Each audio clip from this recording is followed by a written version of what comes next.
This week marks a very big milestone for Channel 10. We are turning 70 years old. Right now, we are highlighting a part of Channel 10 that very few people have seen in person, but of course it looks pretty familiar. Inside its walls are the foundation that has helped build 70 years of Channel 10. Anchor John Becker explains.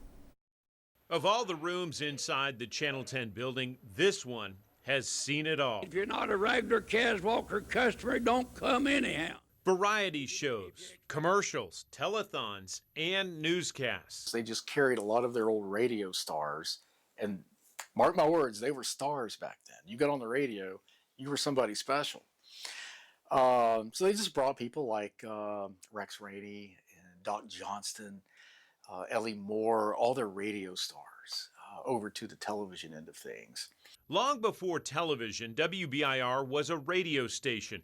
Archivist and longtime viewer Bradley Reeves says Channel 10 Radio had to compete with another longtime favorite in East Tennessee, WNOX.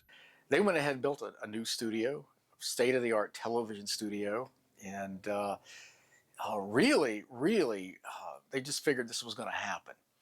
But they didn't get the license. Channel 10, WBIR radio as we know it, they got the Channel 10 designation. The design for the studio was simple. It was to fit a medium that was in its infancy, and our old newsroom overlooked it. Today, the equipment can fit in the palm of your hand, but it was far different back in 1956. There were 3 big cameras, gigantic cameras, on tripods, even bigger than the one studio cameras now. And they had 3 lenses on them because they had no zoom lenses. You couldn't zoom in or out. So the director would have to go for another camera and then tell the cameraman to rotate the tighter lens into the turret so that they could see where it was. Longtime promotions director Steve Dean says just like the craft of television itself, this room has evolved.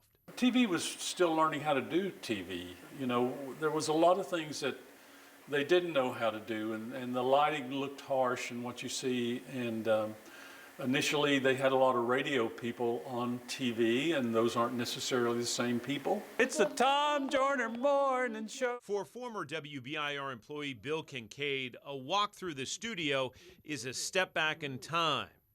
Carl Williams, Doc Johnson, I forget who's doing weather. Jim Early, Steve Early's dad, him, you know. We had slides. Somebody make a slide, and you had a slide on the camera. Wow, I'm aging myself. Of course, the most famous spot in this studio sits a few inches away from this door, where decades ago an up-and-coming songbird from Sevierville sang for the first time on television. Well, Kaz Walker was a huge hit. And no one competed against Kaz. Primarily a music show. You know, he did start Dolly Parton, and he did start the Everly. I think the Everly Brothers appeared on his show. This is right in the middle of his. He had 2 sets. One for the music was right over there, and then he sat right here. And in the background was a cabin that had been painted on the. It wasn't real. There wasn't nothing real. It was a painted backdrop. The Kaz Walker set is no longer here, but one small piece of it remains. Oh, there you go. There it is. What about that? Oh, wow. What about that?